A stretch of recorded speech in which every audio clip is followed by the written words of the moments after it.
Hey everyone, welcome to our channel. In today's video, we will guide you through how to PayPal a friend. So, first thing first, go to a PayPal website or open the PayPal app on your mobile device. Then log in with your email address and password. So once logged in, you will typically see an option to send and request money. Click on this option.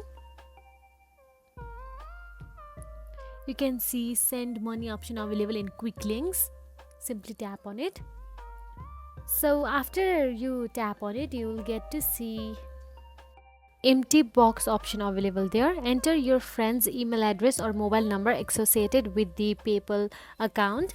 Double check the details to ensure accuracy and input the amount of money you want to send to your friend. After that, select the currency you want to send and select the payment method and review and confirm. So that's it. By following these steps, you can easily PayPal to your friend. If you found this video helpful, please like, share and subscribe our channel, and thank you so much for watching.